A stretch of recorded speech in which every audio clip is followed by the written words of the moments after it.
दोस्तों नमस्कार, मेरा नाम है राजेंद्र प्रताप सिंह। महाकुंभ के बारे में अगर आप जानना चाहते हैं, समझना चाहते हैं, तो आपको आना होगा महाकुंभ के सेक्टर 7 में, जहां पर भारत सरकार के संस्कृति मंत्रालय ने कलाग्राम बसाया हुआ है। और इस कलाग्राम में स्थित अनुभूत मंडपम में पहली बार 360 डिग्री का इमर्सिव शो आयोजित किया जा रहा है, जिसमें चारों दीवार पर स्क्रीन है, यहाँ तक कि पैरों के नीचे भी स्क्रीन है। और जब शो शुरू होता है तो महाकुंभ की जो पौराणिक कथा का जब वर्णन चारों दीवार और जमीन पर एक साथ प्रदर्शित होता है, तो बिल्कुल अद्भुत है, एकदम नया है। जरूर आप आइएगा सेक्टर 7 कलाग्राम। चलिए आपको दिखाते हैं। पृथ्वी की सीमित परिधि तक हर चीज अपने केंद्र की ओर आकर्षित होती है। इस पृथ्वी पर एक ऐसा केंद्र है जो न केवल मानवता की है, गंगा।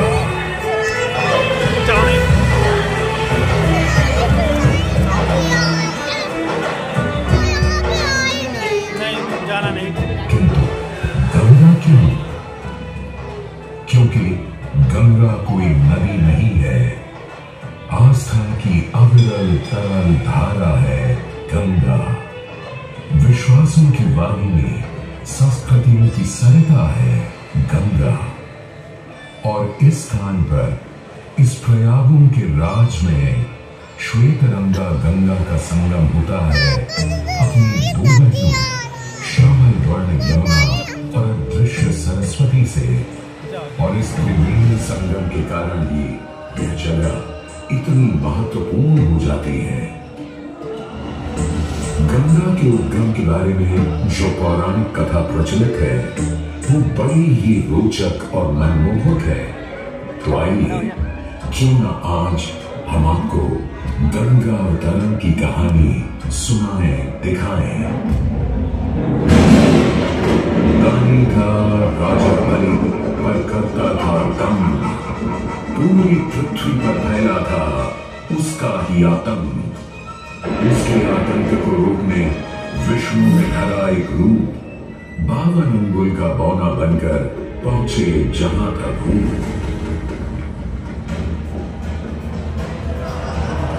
सारे दरबारी बौने ब्राह्मण पर हंसे, पर बाली ने जब उसे राम मांगने को कहा तो उसने कुटिया बनाने को केवल 3 पग भूमि मांगी।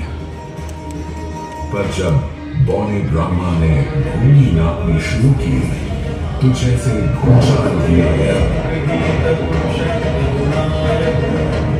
वामन ने पहले पग में पूरी धरती नाप ली और अगले कदम से स्वर्ग।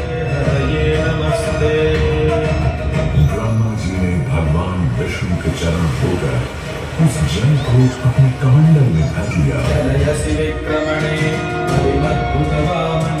और अब वामन अवतार ने अपना तीसरा पग बलि के सिर पर रख उसे पाताल लोक भेज मुक्ति दे दी।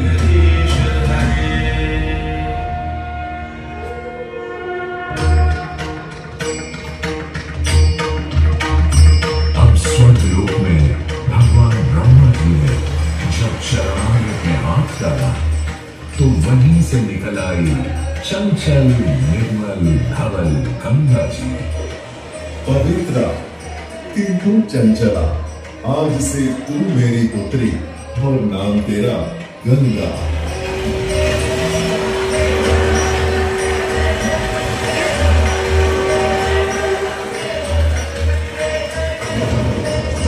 उधर कुछ समय बाद सतयुग में इक्ष्वाकु कुल के सूर्यवंशी राजा सगर ने सारे संसार को जीतने के लिए एक अश्वमेध यज्ञ का संकल्प किया।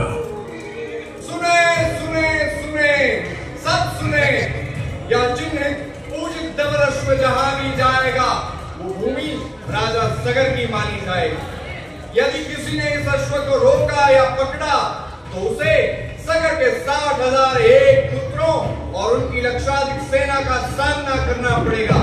सुने सुने सुने। भूलोक में सगर का अश्व अजेय अपराजेय बढ़ता जा रहा था और स्वर्ग लोक में बढ़ती जा रही थी देवेंद्र इंद्र की दुविधा।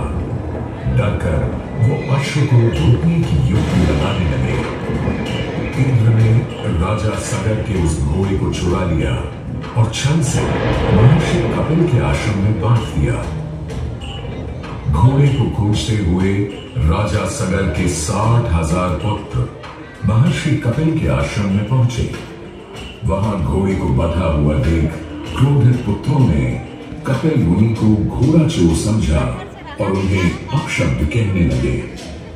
वाचाल कुमारों, यदि कपिल ऋषि ने खोली आंख तो तपस की योगाग्नि से जलकर तुम सब हो जाओगे राख।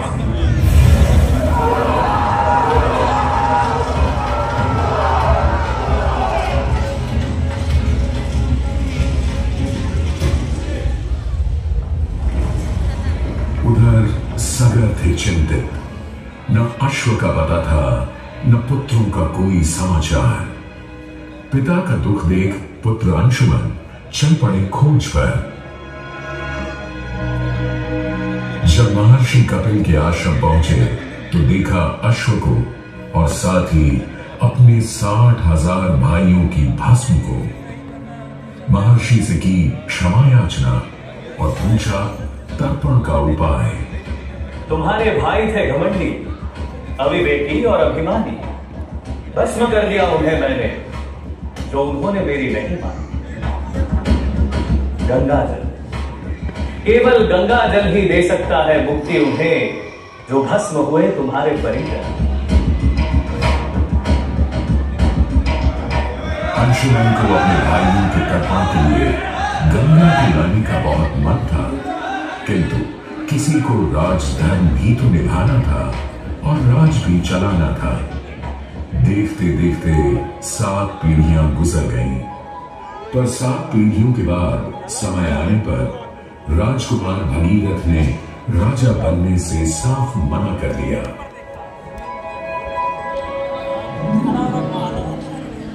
क्षमा कीजिए,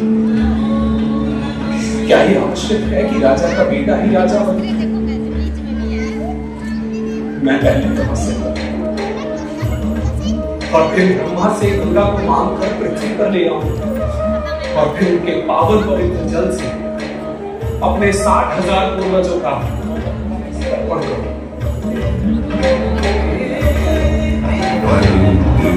वर्ष बदले, ऋतुओं की हवा बदली, नदियों के किनारे बदले, किंतु नहीं बदला भगीरथ का संकल्प। गंगा उधर। क्या आशीर्वाद चाहिए? हे भगवान, मेरे पूर्वज के तर्पण के लिए मुझे आपकी पुत्री गंगा चाहिए। तथास्तु। किंतु यदि गंगा स्वर्ग से सीधे धरती पर गिरी तो पृथ्वी को चीरते हुए गंगा सीधे पाताल में पहुंच जाएगी। इसलिए तुम भगवान शिव शंकर को मनाओ ताकि गंगा जब स्वर्ग से नीचे उतरे तो वो उसे अपनी जटा में थाम ले। अब भगीरथ ने एक अंगूठे पर खड़े होकर भगवान शंकर को मनाने के लिए शिव शंकर का जाप शुरू कर दिया। जय मन भावत जय पद पावन शोक विशावन शिव शंभो विपद विहारम अधम उदाहरण सत्य सनातन शिव शंभो सहज वचन हर जल नयन वर धवल वर कोई भी वर मांग दो आज। हे प्रभु,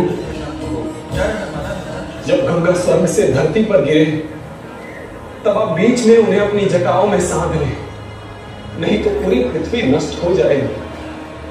बस इतनी सी बात? ठीक है, ब्रह्मदेव से कहो शिव तैयार है, आने दो गंगा को, आने दो।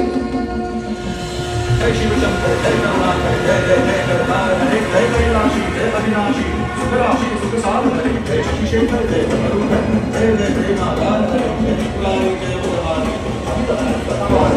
जय गुरु जय जय कृष्ण नाम निराकार साकार हरे पार्वती पति हर हर शंभु जय रामेश्वर जय नागेश्वर वैद्यनाथ के नाथ हरे मल्लिकार्जुन सोमनाथ जय महाकाल ओंकार हरे जय बकेश्वर जय विश्वेश्वर सीमेश्वर जगदाल हरे काशीपति श्री विश्वनाथ जय शंकरमय अवतार हरे नीलकंठ जय भूतनाथ जय मृत्युंजय अवतार हरे जय श्री शंकर जय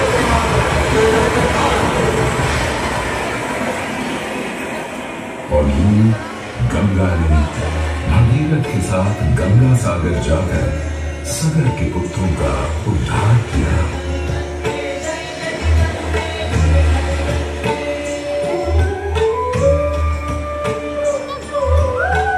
साथ ही वह भारत की सबसे महत्वपूर्ण नदी बन गई, जिसका भारत के जीवन में धार्मिक, आर्थिक, सामाजिक, ऐतिहासिक अभिदान अनंत है।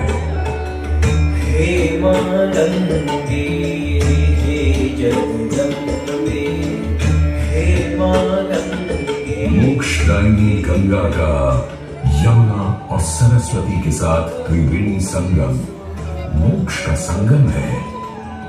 प्रत्येक 12 वर्षों में यह महाकुंभ का स्नान करता है सर्व सिद्धि प्रदान और देता है मोक्ष का वरदान।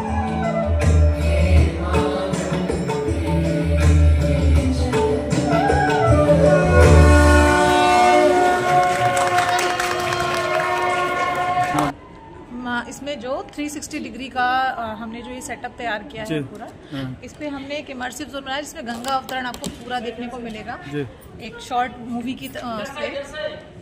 इसकी टाइमिंग कितनी है? और सर इसकी टाइमिंग जो है वो 11 से 2 की टाइमिंग है एंड 2 से 3 में ब्रेक रहेगा, 3 से 6 की एक टाइमिंग है। 11 मिनट का शो है और 4 मिनट पे जी, हर 4 मिनट पे ये रीस्टार्ट हो जाता है। किंतु गंगा क्यों? क्योंकि गंगा कोई नदी नहीं है, आस्था की अविरल तरल धारा है गंगा। विश्वासों की वाहिनी, संस्कृतियों की सरिता है गंगा।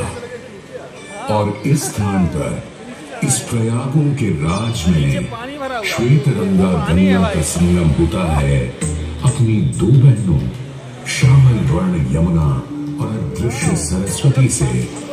और इस त्रिवेणी संगम के कारण ही यह जगह इतनी महत्वपूर्ण हो जाती है।